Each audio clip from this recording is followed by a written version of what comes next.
Hello students, how are you? कैसे हैं आप लोग? आई होप कि आप लोग सेफ़ होंगे। Stay safe. आइए सिटी ऑनलाइन क्लासेस में चलते हैं। मैनेजमेंट डिपार्टमेंट में third semester advertising management paper code 301। आज हम लोग देखेंगे topic what is advertising and nature of advertising.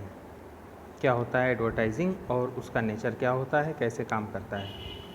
उसके पहले आइए हम लोग देखते हैं कि यूनिट 1 में सिलेबस में, जैसा कि लखनऊ यूनिवर्सिटी का सिलेबस यूनिट वाइज डिवाइड होता है, तो पर यूनिट हमको क्या क्या पढ़ने हैं पहले हम इसको देखते हैं कि डेफिनेशन पढ़ना है, नेचर पढ़ना है, इवोल्यूशन ऑफ एडवर्टाइजिंग पढ़ना है, इट्स फंक्शन एंड रोल पढ़ना है, क्रिटिसिज्म एनालिसिस पढ़ना है, social economic and legal aspect of advertising पढ़ना है।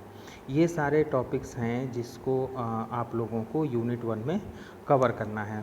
तो यूनिट 1 में जैसे कि यूनिट वाइज क्वेश्चंस पूछे जाते हैं एग्ज़ाम में। हर यूनिट को एक इक्वल वेटेज दिया जाता है। 10 मार्क्स के लॉन्ग क्वेश्चंस होते हैं और 3 मार्क्स के 2 या 3 शॉर्ट क्वेश्चन हर यूनिट से होते हैं। तो लगभग 13 से 15 मार्क्स का एक आपका इक्वल वेटेज होता है। 16 या 17 मार्क्स तक भी होते हैं। तो हम उस इक्वल वेटेज में जैसा हमने एनालिसिस किया है कि किस तरह के क्वेश्चंस लगातार ईयर्स में पूछे जाते हैं या किस किस टॉपिक्स को यूनिवर्सिटी ज़्यादा वेटेज देती है हर यूनिट में, हम उस टॉपिक से रिलेटेड क्वेश्चंस को आप लोगों से डिस्कस करेंगे जो कि बार बार एग्ज़ाम में हर साल पूछे जा रहे हैं। तो और ऐसे भी क्वेश्चंस आएंगे आपके सामने जो कि आने वाले एग्ज़ाम में आपको पूछे जाएंगे। तो यूनिट 1 में डेफिनेशन है, नेचर है, इवोल्यूशन है और function, role, criticism, social, economic and legal aspect of advertising है। तो हम आपको पूरे यूनिट को हम 3 पार्ट में डिवाइड कर दें और पहले पार्ट में हम लोग पढ़ लें इसका डेफिनेशन क्या है, नेचर क्या है। दूसरे पार्ट में हम इसका पढ़ लें इवोल्यूशन और फंक्शंस एंड रोल क्या है। और तीसरे पार्ट में हम इसका social, economic and legal aspect क्या है। अगर इसको हम लोग पढ़ लें तो इस तरह से हमारी पूरी यूनिट 3 पार्ट में, या ये यूँ कहें कि 3 बड़े बड़े क्वेश्चंस में हमारी ये यूनिट डिवाइड हो जाएगी। और हम इजीली अगर उन 3 क्वेश्चंस को तैयार कर लेंगे तो उसमें से जो भी हमारा 2 क्वेश्चंस होगा वो एग्ज़ाम में हमारे सामने होगा और वही होगा जो हम लोगों ने यहाँ डिस्कस किया है क्लास में, ऑनलाइन क्लास में। ओके, तो आइए चलते हैं एडवर्टाइजिंग क्या होता है, देखते हैं एडवर्टाइजिंग है क्या। मीनिंग ऑफ एडवर्टाइजिंग, हम लोग एक बेसिक कॉन्सेप्ट के बारे में जब बात करते हैं तो हम ये देखते हैं कि एडवर्टाइजिंग हम कहाँ देखते हैं अपने रियल लाइफ में। जब हम टीवी खोलते हैं तो देखते हैं हम कोई सीरियल देख रहे हैं, कोई रियलिटी शो देख रहे हैं, न्यूज़ देख रहे हैं, कोई मूवी देख रहे हैं, तो हमको एक बीच में जो ब्रेक मिलता है वो ब्रेक में हम एडवर्टाइजिंग देखते हैं। कंपनी के प्रोडक्ट और सर्विसेज के बारे में हमको अवेयर कराया जाता है। वहाँ पर एक हमारे सामने या तो वीडियो चल रहा होता है या कोई हमारे सामने फिगर होती है या हमारे सामने कोई पोस्टर होता है या कोई प्रोडक्ट होता है जिसको हम देखते हैं और एक वीडियो या ऑडियो के फॉर्म में उसके बारे में स्पेसिफिकेशन हमको बताया जा रहा होता है। एक चीज़ ध्यान देने वाली बात है कि जब भी हम कोई एडवर्टाइजिंग देखते हैं, जब भी कोई एडवर्टीज़मेंट से हम रूबरू होते हैं तो वहाँ पे हमें लाइव में कोई पर्सन नहीं दिखता है, बल्कि उस पर्सन का वीडियो या ऑडियो या पोस्टर या फ़ोटो ये रिकॉर्डेड फॉर्म में हमारे सामने होता है। तो एडवर्टाइजिंग को हम ये कह सकते हैं कि ये नॉन पर्सनल फॉर्म में होने वाली एक्टिविटी होती है जिसमें किसी भी पर्सन का लाइव में वहाँ पे कोई भी इन्वॉल्वमेंट नहीं होता है।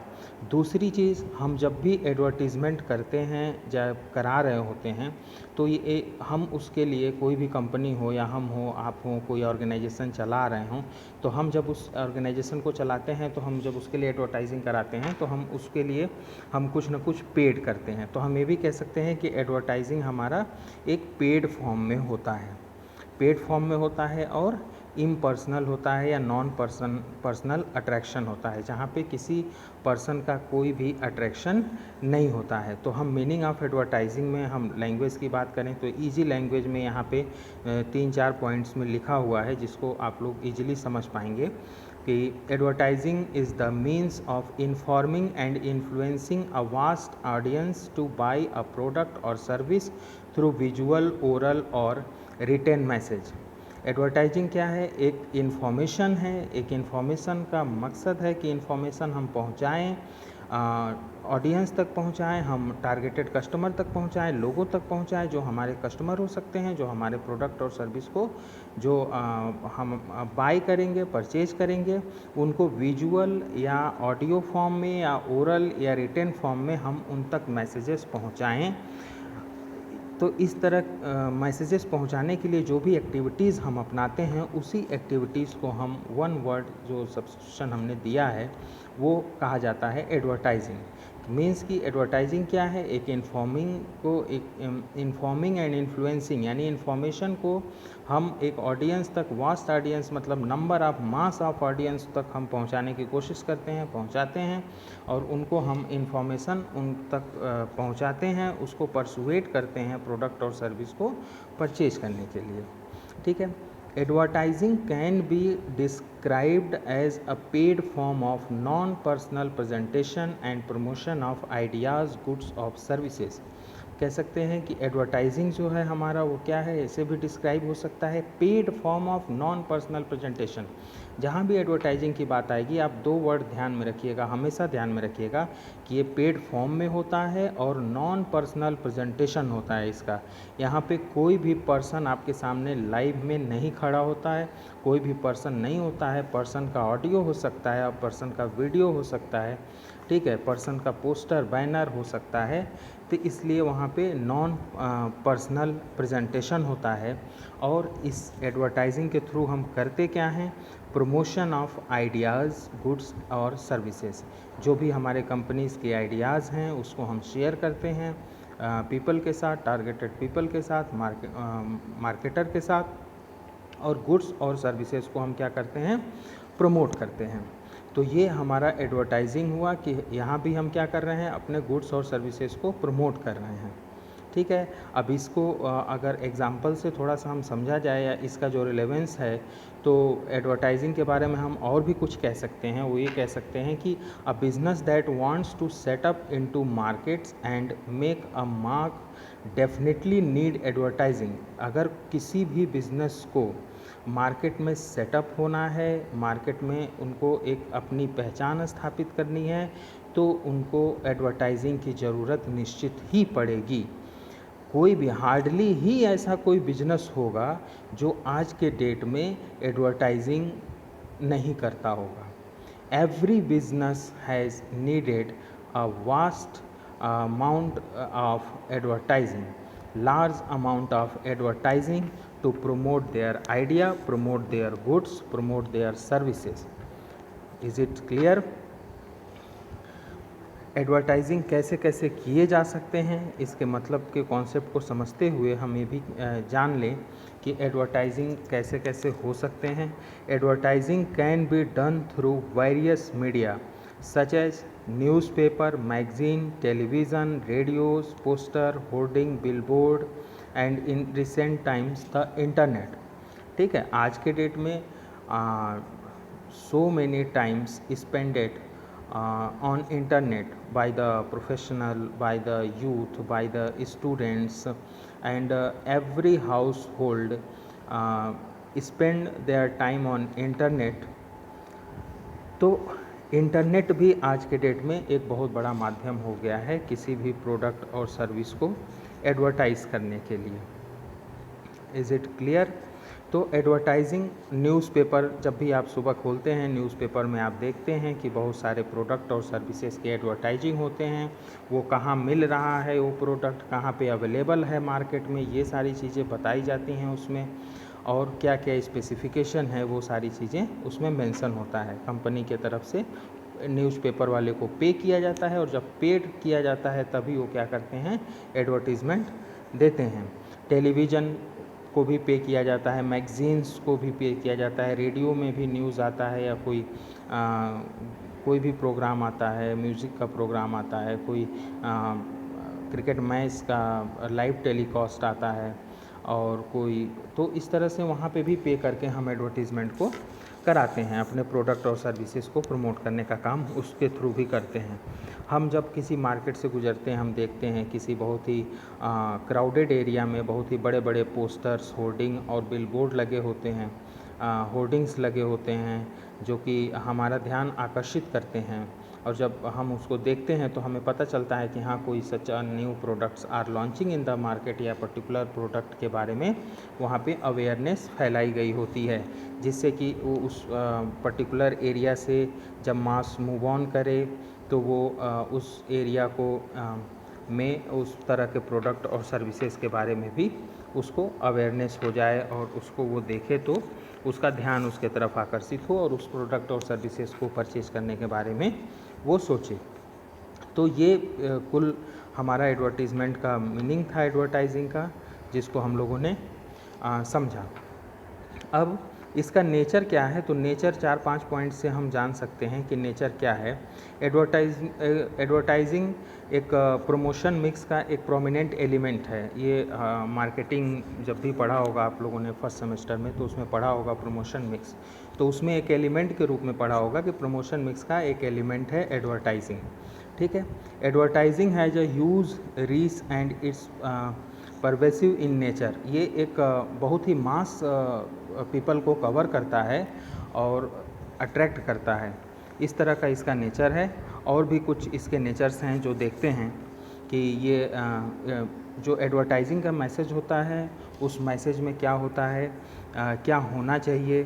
तो मैसेज जो है एडवर्टाइजिंग का हमारा अटेंशन सीकर होना चाहिए। जब तक वो अटेंशन नहीं गेन करेगा तब तक जो भी मैसेज होगा उसके तरफ लोग ध्यान नहीं देंगे।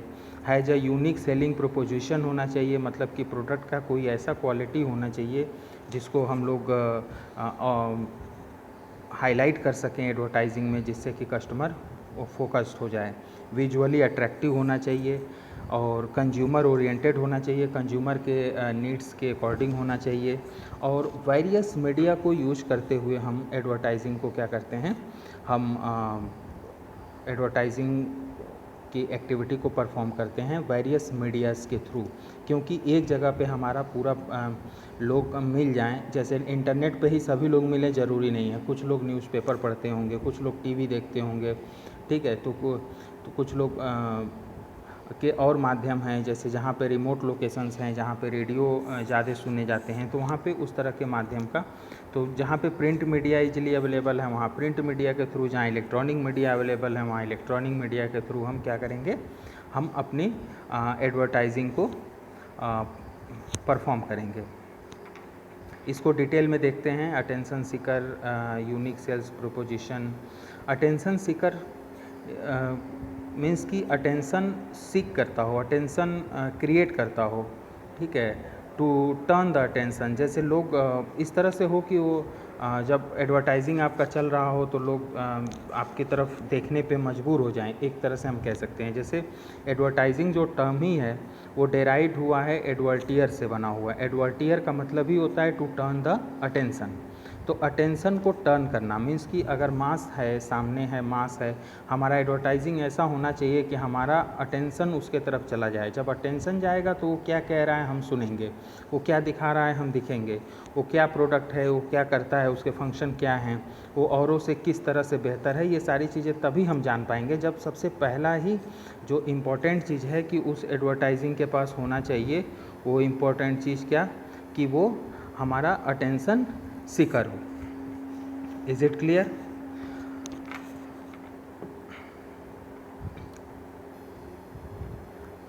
Advertising has a unique selling preposition.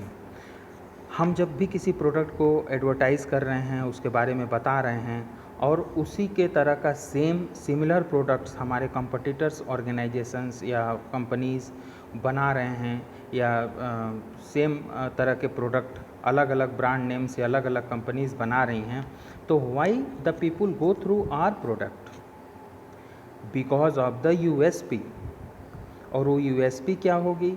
USP makes the products और service stand out of the crowd. उस भीड़ से हमको क्या करता है? बाहर रखता है, उस भीड़ से हमको अलग करता है। कोई ऐसा हमारे अंदर, हमारे प्रोडक्ट के अंदर कोई ऐसी स्पेसिफिकेशंस होंगे, कुछ ऐसे क्वालिटी होंगे जो क्वालिटी हमें क्या करेगा, उस भीड़ से बिल्कुल अलग करेगा, हमें उस भीड़ से एक अलग पहचान के रूप में हमको रखेगा, तब जा कर के हमारा प्रोडक्ट लोगों का अटेंशन क्रिएट कर पाएगा। अगर भीड़ से हम अलग नहीं हुए तो उसी भीड़ में हम खो जाएंगे, हमारा प्रोडक्ट खो जाएगा, और फिर हमारा जो गोल होता है किसी भी कंपनी का कि लार्ज मार्केट शेयर का, लार्ज रेवेन्यू जनरेशन का, लार्ज कस्टमर सेटिस्फेक्शन का, या large richness to the customer का, ये सारे गोल्स हमारे अधूरे रह जाएंगे या ख़त्म हो जाएंगे। ठीक है। Advertising attempts to persuade and influence the audience through the different kinds of appeal. USP generates the appeal in the product. A product must be appealing to the audience. तो ये USP जो होगा, जो कुछ एक अलग तरह का कैरेक्टरिस्टिक्स उस प्रोडक्ट में होगा जो किसी और के प्रोडक्ट में नहीं पाया जाएगा, तो वो जो अपीलिंग कैरेक्टरिस्टिक्स होगा वो क्या करेगा, हमारे ऑडियंस को अट्रैक्ट करेगा और हमारा ऑडियंस उस प्रोडक्ट के लिए जाएगा, परसुएड होगा। Visually attractive. Visual and non verbal elements play a dominant role in advertising. जैसे जो चीज़ हमें दिखाई दे रहा हो, ठीक है, या जो चीज़ हमें एक्ट दिखाई दे रहा हो, जैसे कि बिल्कुल वहाँ पे कुछ अगर कोई बोल नहीं रहा है तो वो उस तरह से परफॉर्म कर रहा है, तो उसका जो नॉन वर्बल एलिमेंट्स होगा उस पर्टिकुलर प्ले का, उस पर्टिकुलर एडवर्टाइजिंग के वीडियो का, या विजुअल इफ़ेक्ट जो होना चाहिए वो हमारा आई कैचिंग होना चाहिए। इस तरह से हमारा एडवर्टाइजिंग होना चाहिए कि विजुअली वो अट्रैक्ट करे, ऑडियंस को अट्रैक्ट करे, अपने तरफ अट्रैक्ट करे। ये कह सकते हैं कि थोड़ा सा उसमें ह्यूमर लिए हुए होना चाहिए, कि ह्यूमरस भी होना चाहिए। अगर ह्यूमरस नहीं होगा तो वो अट्रैक्ट नहीं करेगा हमारे ऑडियंस को, और अट्रैक्ट नहीं करेगा तो हमारा ऑडियंस उसको देखेगा नहीं तो फिर उसके अंदर क्या है, चाहे लाख बहुत अच्छी क्वालिटी होगी, बहुत अच्छे क्वालिटी का प्रोडक्ट होगा, लेकिन जब हम उसको देखेंगे ही नहीं, जब हम विजुअली फोकस्ड ही नहीं कर पाएंगे अपने ऑडियंस को, तो हमारा एडवर्टाइजिंग बेकार हो जाएगा। और चाहे प्रोडक्ट चाहे कितना भी अच्छा होगा, हमारा ऑडियंस उसके लिए या कस्टमर उस प्रोडक्ट के लिए नहीं सोचेगा, और नहीं सोचेगा तो फिर वो प्रोडक्ट मार्केट में डिमांड में रहेगा ही नहीं। ठीक है। तो the visual elements used in the advertising not only convey the information but also tell a story. Information and story. Story जो होती है वो कंप्लीट इन्फॉर्मेशन होती है, और इन्फॉर्मेशन हम कह सकते हैं कि एक शॉर्ट टर्म में उसके बारे में बताई गई चीज़ होती है। तो हमारा एडवर्टीज़मेंट तो शॉर्ट होता है, बट ये खाली इन्फॉर्मेशन कन्वे का नहीं होना चाहिए, बल्कि एक स्टोरी का होना चाहिए। स्टोरी इन्फॉर्मेशन से ज़्यादा अपीलिंग होती है, कि जो कस्टमर उस प्रोडक्ट को अगर यूज़ करता है तो उस प्रोडक्ट के साथ वो कहाँ तक अपने नीड को सेटिस्फाई करेगा, फिर उसके लाइफ में क्या क्या चेंजेज आ सकते हैं, फिर उसके उस प्रोडक्ट को यूज़ करने से उसकी पर्सनालिटी में या फिर उसके लाइफ स्टाइल में और क्या चेंजेज आ सकते हैं, और उसके सोशल स्टेटस में क्या चेंजेज आ सकते हैं। तो इस तरह के प्रोडक्ट्स की स्टोरी को कन्वे करना होता है, जो कि विजुअली अट्रैक्टिव होगा, तो ये सारी चीज़ें पॉसिबल होंगी। Consumer oriented. जो भी एडवर्टाइजिंग होगा हमारा वो पूरी तरह से कंज्यूमर ओरिएंटेड होना चाहिए, कि नॉलेज ऑफ द कंज्यूमर्स। तो सबसे पहले तो कंज्यूमर को एजुकेट करना, और कंज्यूमर का नॉलेज क्या है उसके अकॉर्डिंग हम उसको प्रोडक्ट या सर्विस के बारे में बताएंगे। अगर उसका नॉलेज कंज्यूमर, आजकल तो एम्पावरमेंट बहुत ज़्यादा हो गया है कि कंज्यूमर भी अपना राइट्स जानता है। जो कंज्यूमर प्रोटेक्शन एक्ट 1986 था, अभी रिसेंटली कंज्यूमर प्रोटेक्शन एक्ट 2019 को इम्प्लीमेंट किया गया है, तो उसमें कंज्यूमर के कुछ और राइट्स भी बढ़े हैं। तो कंज्यूमर का एजुकेशन तो हो रहा है, तो कंज्यूमर के एजुकेशन को देखते हुए कंज्यूमर किस लेवल की थिंकिंग रखता है, ये सब रिसर्च करते हुए हमारा जो एडवर्टाइजिंग होगा वो प्रोडक्ट, ब्रांड्स, उसके सर्विसेज जो भी मार्केट में एग्जिस्ट कर रहे होंगे, वो कंज्यूमर को हर चीज़ हमको उसके अकॉर्डिंगली उसको बताना होगा। ठीक है। तो with this nature of advertising consumer can have the know how of the products brands और service that exist in the market, वो किस तरह से उनको बेनिफिट करेंगे और किस तरह से वो मार्केट में अवेलेबल हो रहे हैं, उनकी क्या क्वालिटी है, क्या स्पेसिफिकेशन है, ये सारी चीज़ें कंज्यूमर को पता होनी चाहिए, बिल्कुल अवेयर होनी चाहिए। हमको इस तरह से एडवर्टाइजिंग कराना होगा। इनफैक्ट एवरी प्रोडक्ट और service is designed in a way to keep consumer satisfied. अब जब कंज्यूमर के नीड के अकॉर्डिंग, जब हम कंज्यूमर को जान रहे होंगे, जब हम कंज्यूमर के नीड को जान रहे होंगे, तो हम प्रोडक्ट में वो कैरेक्टरिस्टिक्स डालेंगे जो कि कंज्यूमर के उस नीड को सेटिस्फाई करेगा जिस नीड को हमने समझा है कि हाँ ये नीड कंज्यूमर का है। तो इस तरह से हमारा कंज्यूमर ओरिएंटेड एडवर्टाइजिंग होना चाहिए, बिल्कुल एकदम कस्टमाइज्ड एडवर्टाइजिंग होना चाहिए, कि मतलब बिल्कुल एकदम कंज्यूमर के नीड के अकॉर्डिंग एडवर्टाइजिंग होना चाहिए। जैसे कंज्यूमर को एडवर्टाइजिंग देखे, एडवर्टीजमेंट देख रहा है तो उसको लगता है कि बस यही प्रोडक्ट है जो मैं सोच रहा था, इस तरह की फीलिंग कंज्यूमर को आ जाए वो एडवर्टीजमेंट देख करके, तब तो वो एडवर्टीजमेंट 100% सक्सेस है और वो प्रोडक्ट जिसके लिए हम वो कर रहे हैं एडवर्टाइजिंग, वो प्रोडक्ट भी फिर 100% सक्सेस होगा मार्केट में आकर, कि जब कंज्यूमर इस तरह से सोचने लगेगा तो एक ब्रांड इमेज बन जाएगी, और ब्रांड इमेज बन जाएगी तो वो प्रोडक्ट मार्केट में बिकेगा। अब कंज्यूमर अलग अलग जगह से हो सकता है, कंज्यूमर अलग अलग एरिया से हो सकता है, कंज्यूमर का अलग अलग एजुकेशन लेवल हो सकता है, कंज्यूमर की अलग अलग लाइफ स्टाइल हो सकती है, अलग अलग सोशल लाइफ हो सकती है। तो अलग अलग उसके चूँकि वेरियस प्लेटफॉर्म पे होने के कारण जो हम मीडिया यूज करेंगे एडवर्टाइजिंग के लिए वो अलग अलग यूज करेंगे। कि जिस रूरल एरिया के लिए मान लीजिए न्यूज़पेपर पहुंचता है या रेडियो पे बहुत ज़्यादा चीज़ें चल रही हैं तो हम उस पर फोकस करेंगे। अर्बन एरिया में हम टेलीविज़न को फोकस कर रहे हैं, नेट को कर रहे हैं, मेट्रोपॉलिटन सिटीज़ में हम इंटरनेट पे ज़्यादा फोकस कर रहे हैं। तो इस तरह से वेरियस मीडियाज़ को ऑडियो विजुअल प्लेटफॉर्म पे जा करके हम फिल्म्स लगा करके, होर्डिंग लगा करके, बैनर लगा करके और मेनी सच प्रोफेशनल हम प्रमोशनल कैंपेन भी कर सकते हैं। जब जैसे कि हम किसी वीकेंड पे कहीं कोई इवेंट ऑर्गेनाइज करा देते हैं, कैंपेनिंग करा देते हैं, वहाँ पे भी जो लोग आते हैं हम उसको उनको प्रोडक्ट और सर्विसेज के बारे में अवेयर करते हैं। जैसे शॉपिंग मॉल वगैरह में अक्सर वीकेंड पे कोई ना कोई इवेंट किसी न किसी कंपनी के द्वारा कराया जा रहा होता है, जिसमें छोटे छोटे गिफ्ट्स देते हैं, छोटी छोटी एक्टिविटी करा लेते हैं, डांस करा लेते हैं, सिंगिंग करा लेते हैं। इस तरह से एक्टिविटी कराते हैं तो जो लोग भी वहाँ जाते हैं वो छोटे छोटे गिफ्ट पाते हैं। तो गिफ्ट पे उस कंपनी का ब्रांड नेम, लोगो या प्रोडक्ट के बारे में लिखा होता है। तो इस तरह से क्या होता है कि हम एक अवेयरनेस कैंपेन चलाते हैं और अलग अलग मीडिया को यूज करते हुए, तो इससे भी हमारा एडवर्टाइजिंग बहुत ही काफ़ी हद तक सफल होता है। Thank you. तो इस आज के क्लास में ये जो फर्स्ट क्वेश्चन था हमारा एडवर्टाइजिंग और nature of advertising, it's all about this classes. तो इसको आप लोग प्रिपेयर कर लीजिए। Thank you.